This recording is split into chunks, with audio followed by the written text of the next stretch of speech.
Hey folks, we're back with another installment here. So this is the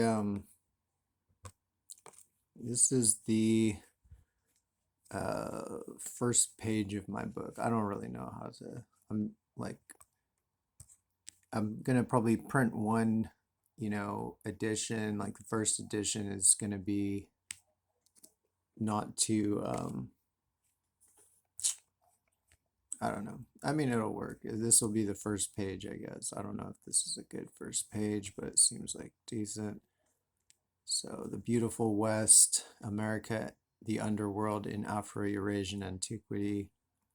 And then this shows the Huracanpolitan hellscape, and this is like a modern satellite map with the color tint changed or whatever to make it closer to the Ice Age coastlines, the further coastlines of the Ice Age that are reflected in the Hierakonpolis map. And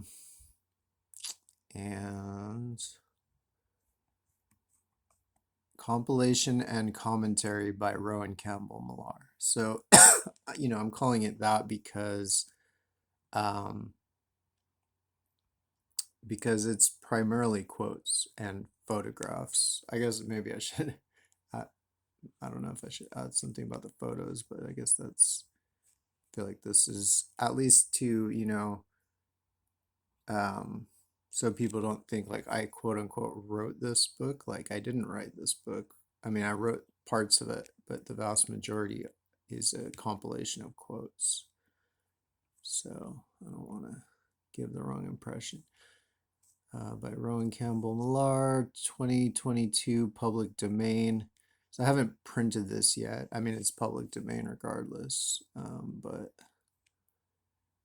some typos and citation notes removed from quotes.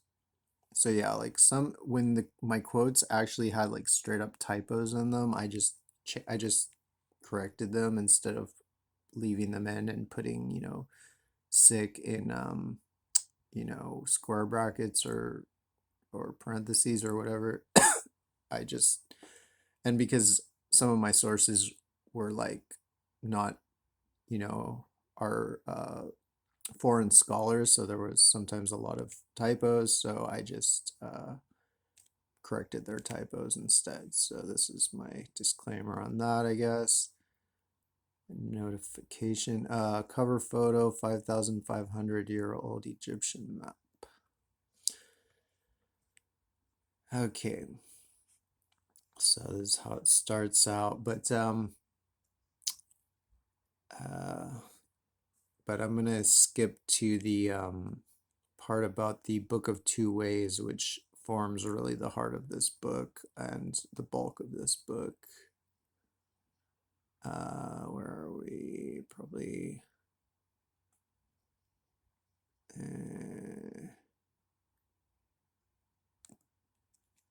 somewhere around here, I guess. Well, actually, I'll first just pick up where I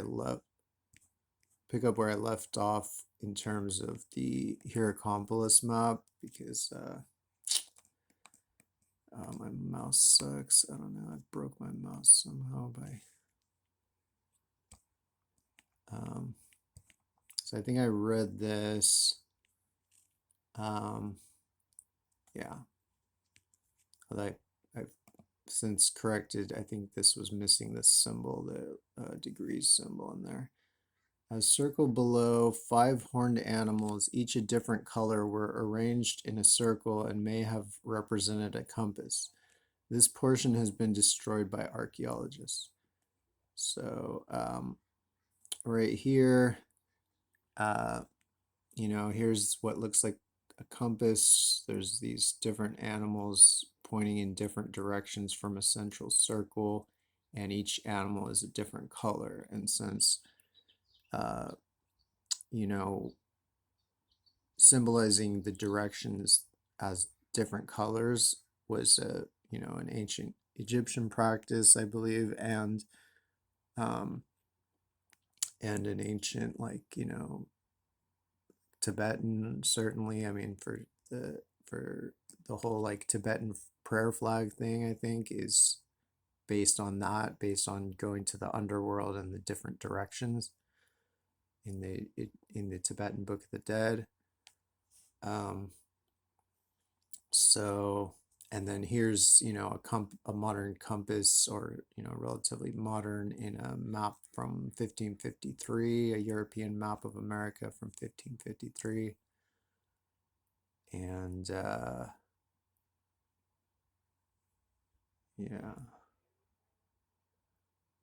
So so yeah, there's a good chance this is some kind of compass.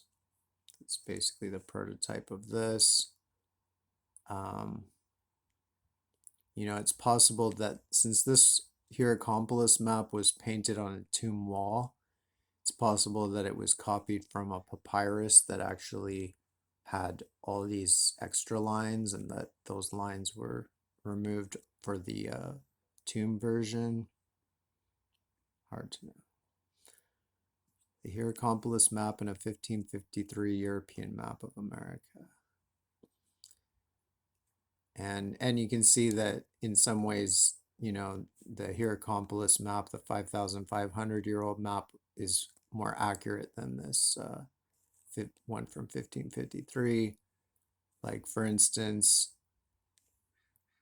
well, at least it seems to show the Yucatan as it was during the Ice Age, the Yucatan Peninsula here, whereas this one literally doesn't even have the Yucatan at all. It's just like this should be sticking out somewhere, somewhat, but no. So again, like, this one is more accurate. And, you know, at least certainly in that way. The Hierakonpolis map shows not only America and Greenland, but also the adjacent coasts of Antarctica, Africa, and Asia. America is the smallest compared to its relative size, likely indicating its distance from Egypt, or to allow room for the accompanying illustrations. Curiously, the map seems to show the shape of Antarctica beneath the ice. So here's a satellite, you know,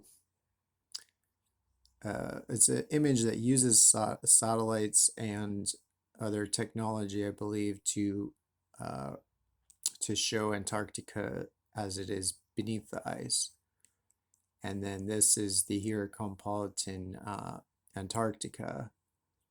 So, like, for instance, there's this little, you know, thing here, lake or something, and that seems to be this right here. I mean, just in general, like, yeah, it seems to be that it shows parts that are now, at least right now, are covered with ice, and presumably were then, you know, during the Ice Age, you'd think there would have been much more ice on them. So that's interesting. You know, here's East Asia. So you can see, like, you know, China is here, like this rounded part. It's China, and then this is like, I don't know, Singapore or something like that. Or no, maybe, yeah, I don't know. And you know, this I think is I think there's another map that might show this stuff better, but this is Korea, and, you know, which is right here. This is Korea, and then this is actually, I think this might be further up, or this is like the Kamchatka Peninsula of Siberia in Russia.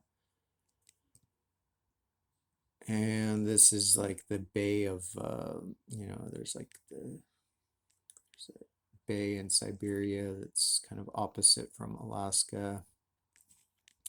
So, you know, and then this is West Africa, which you can see is very much the same shape here in the Hieracompolis map.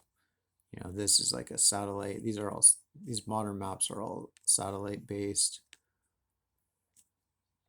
And so the Hieracompolis map and satellite maps of East Asia, America, West Africa, and Antarctica.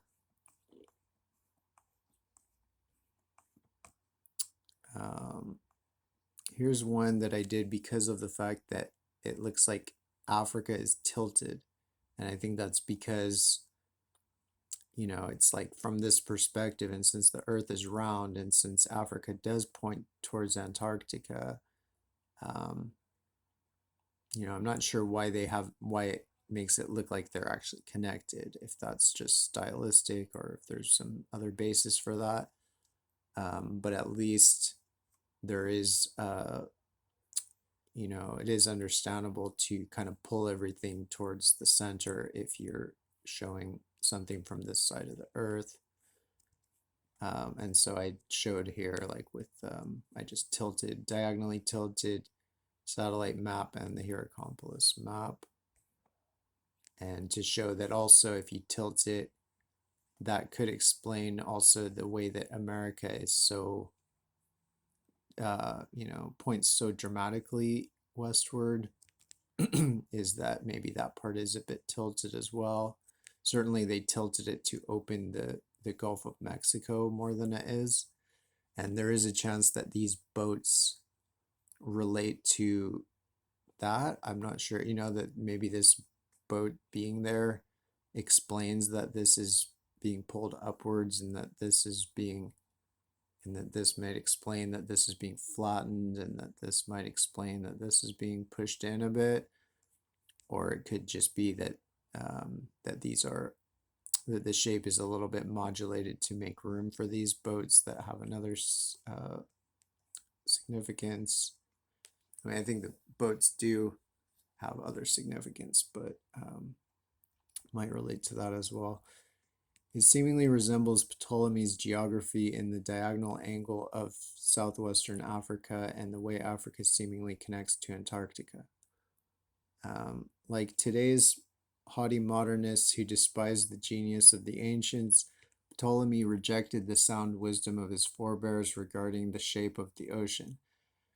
Again, they made the Western Ocean, so he's talking about like Homer and stuff, and, you know, probably, I think a lot of the ancient Greeks that said that the ocean was, you know, totally went all around the world and the underworld and separated them from each other. So that the ocean completely surrounds Afro-Eurasia, and it completely surrounds America and separates them from each other. Okeanos. So again, they made the Western Ocean turn away to the east at its southern end because the edge of the planar surface blocked them in the southern direction, and there too, neither the bottom of inner Libya nor that of India had anything as they continued southward beyond the known parts that could be inscribed on the western coast of Libya and India. And it is for such reasons as these that the doctrine that the ocean flows around the whole world has arisen out of errors of drawing, to be turned subsequently into a confused narrative. So he's like completely wrong, but he's exactly like all the modern academics who shit on the ancients, and actually the ancients are 100% correct. And he might be getting some of his confusion by misinterpreting ancient Egyptian maps that might have been somewhat stylized in that respect. He is saying the ancient Mesopotamians and Scandinavians and Celts were wrong about the world and underworld being separated by water on every side. He is scoffing at Homer and at the very concept of the ocean, Okeanos, whose world encircling nature was among its most prominent and distinctive attributes.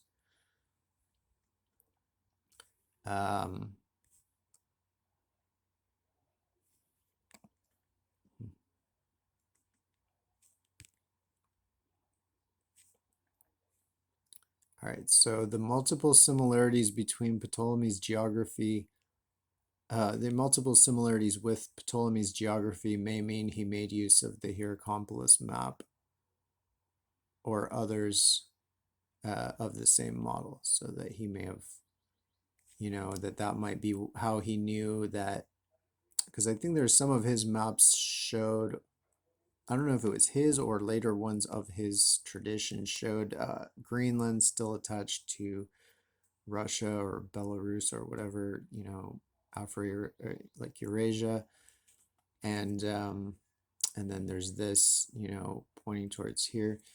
There's a satellite map with eastern Brazil circled and a Ptolemaic map from the 1400s on which I have circled the label for the Americas, which were called the Islands of the Blessed. And they were the, America was the prime meridian at that time, and like the international date line, um, because they were smart in those. I mean, like they knew that if you're Afro-Eurasian, you want to put your international date line and your prime meridian on the opposite side of the planet so that it doesn't awkwardly divide Afro-Eurasia itself. But modern people didn't understand that, I guess. And, the British, I think Sanford Fleming, I think Sanford Fleming was Scottish Canadian, but he was like loyal Britain, loyal to Britain. And and that's, reportedly why he pushed to have Greenwich Mean Time as the prime meridian. So, England here, that's like the 0 point for longitude. So therefore, like everything, like I don't know which way they measure it, but let's say they measure it to the east, like Ptolemy did. That means longitudinally, Greenwich is like 0 or something, and everything here is like 1, 2, 3, 4, 5 longitudinally, and then everything here from even half of England is on the whole other side, so it's like 100, or it's like at the very end of so it's just very stupid. And supposedly they did it for nationalist reasons, and maybe they did it for some tricky like economic reasons for the stock exchange or something, but it's extremely impractical, and it really shows how degenerate like modern people are compared to like the ancients who actually knew how to use a prime meridian and an international date line. So a satellite map.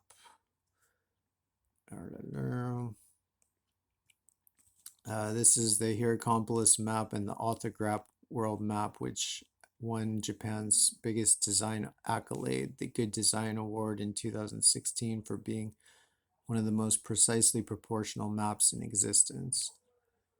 So this, again, it shows like how the shape of Greenland is pretty, it's, because this is a relatively accurate shape of Greenland, and it's, much closer to the Hierakonpolis map than a lot of modern satellite maps.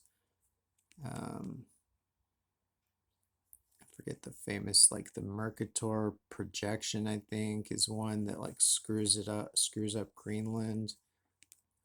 And then also, it shows, and this actually, it's interesting that this map does, for the sake of proportionality, the Japanese people that made this map, they realized that the best way to show the precise size and proportion of the land masses is to actually tilt them in these specific ways. So I was thinking maybe that might partly explain why Africa was tilted in this way in the Hierakonpolis map, and it's also tilted the same way in this orthograph map, although it's separated by a great distance from Antarctica here, which makes more sense. But I'm still not exactly sure. That might be a more stylized thing, the way it seems like it's connected to Antarctica in Heracompolis. The map seems to show Florida and the Yucatan Peninsula as they were during the last ice age before the sea level rose 400 feet, as those peninsulas are much wider on the map than they are in the current era. Baja California also seems wider as it was during the ice age. So here's a modern satellite map that I've changed the tinting or the color on to give it more the shape of the landmasses during the ice age when the coastlines were further out. So this white part, you know, is actually underwater now, but if you imagine it being above water during the ice age, then it makes it much closer to the Heracompolis map here in the shape. And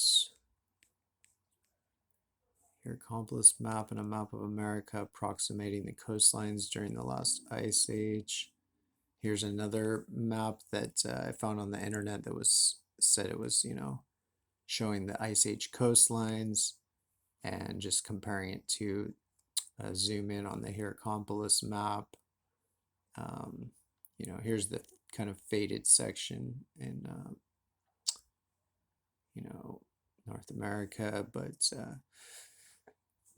you know, Florida, Baja, Yucatan. This is probably an island of some kind, you know, Jamaica or something.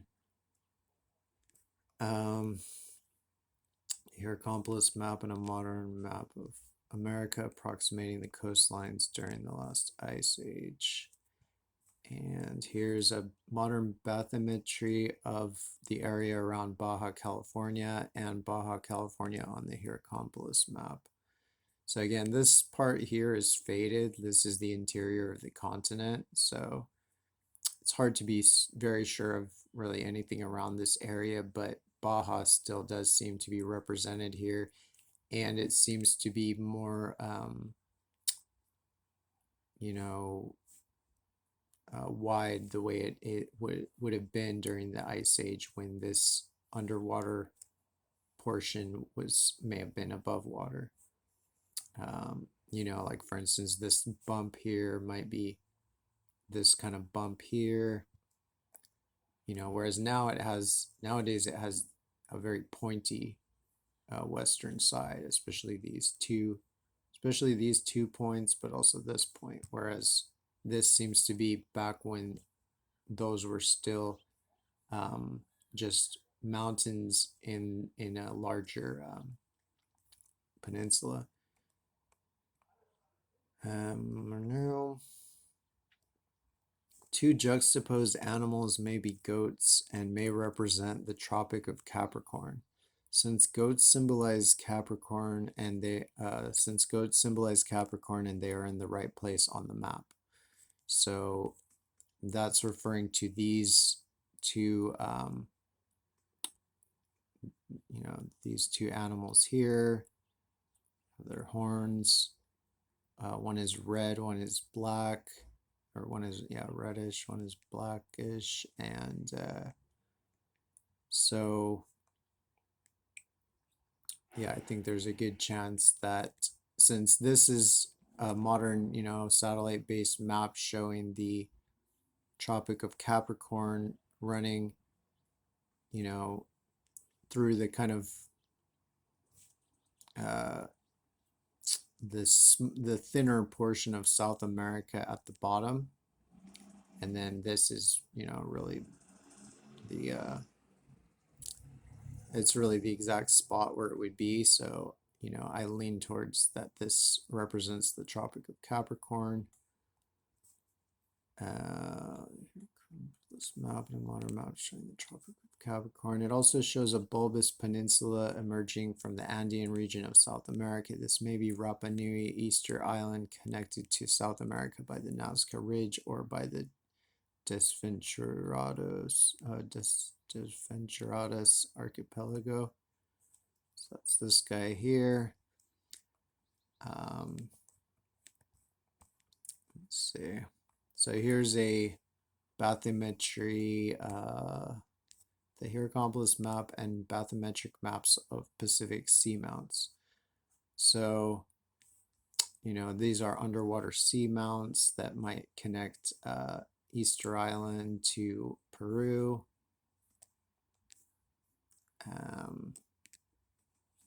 This is Easter Island right here. This is Peru. So it's probably either that or something here, because there's also those islands, the archipelago around here. But somehow it seemed like that connected originally during the Ice Age to America, and was probably an extremely important place, you know, and which may explain why it was the only place in South America that had a writing system as we know it, called Rongo. See, if Rapa Nui was part of a huge peninsula, that better fits the fact it had the only written language in South America. It may have been the power and culture center of the continent, like the Greek and Italian and Iberian peninsulas were at times for Europe. The Moai statues of Rapa Nui are similar to many pre-Columbian statues and figurines in both South America and North America. And here's a comparison of, you know, this is from Kemet, ancient Egypt. This is from Rapa Nui, Easter Island. This is the Congo in Africa, you know, the Congo region. And this is Kemet in Africa, ancient Egypt. So like, so just showing that the beard, like the braided beards of the Moai, the ancestor idols or whatever they are in Easter Island, are very similar to those of the pharaohs and of people in the Congo. So, so yeah, they might have been from Africa, or it might have been some kind of global cultural tradition or something. Braided beards in Kemet and Congo, and the Congo and Easter Island, Rapa Nui. The map on the next page from the 1400s might include the peninsula in question. It is Ptolemaic, but I am unaware of whether this peninsula feature is from Ptolemy or another source. So this is a Ptolemaic map which shows Asia here, and then across the sea from Asia is this whole nother continent, and as where it tilts dramatically west is where this promontory kind of peninsula thing comes out. And similarly in the you know, the same as in the Hierocompolis map, it's right where it turns dramatically west that you see this very similar shape here. And so this is another reason to suspect that some of the Ptolemaic maps relied on either the Hierocompolitan model or basically similar or identical models. And then again, the bathymetry showing Easter Island and the Seamounts, the Nazca Ridge, etc. Ptolemaic map, the Hierocompolis map, and a bathymetry of the Nazca Ridge. This is one that compares Asia in the Hierocompolis map. So this, I forget the name of this bay. That's like in Siberia. It has a cool name. I'm not sure why they made this such a long distance between that bay and Kamchatka, but I believe this is the Kamchatka peninsula here of Siberia. And, you know, this is all Siberia. All the way to here is Siberia, basically. And then here is Korea sticking out, China, and then you can see Japan. The Japanese archipelago is shown in like basically Japan is these three goats right here, or whatever they are, ibexes, and probably, and then there's one more ibex closer to Kamchatka, which is actually this. It's also part of the Japanese archipelago, but it's not part of Japan. It's part of Russia. And you know, I think they fought a war over this actually in like early 1900s. So it's a Japanese island in the geographic sense, but not in the political sense. East Asia on a modern map and on the Hierakonpolis map. Islands, including the Japanese archipelago, seem to be depicted as ibexes on the Hierakonpolis map as shown in the comparison above. These are ibexes. So here's a section about maps and map making, and it's just an overview of the known ancient Egyptian maps, and also just the concepts of map making in general and the difficulties of it and of understanding it. But I guess I'll leave it at that for now because that's 30 minutes, I think, and so my phone's probably gonna cut me off. But yeah, I think the next installment I'll talk about the Hermopolitan maps that are from, you know, 4,000 or 5,000 years ago, that are partly based on these old Hierakonpolis maps, and that's actually what the bulk of that's what I thought I was going to talk about, but I didn't realize there was all this so much more about the Hierakonpolis map to finish with. But at least now I got to the end of that. So next one will be the bulk of the book, which is the Hermopolitan Book of Two Ways maps. All right, thank you very much and take care.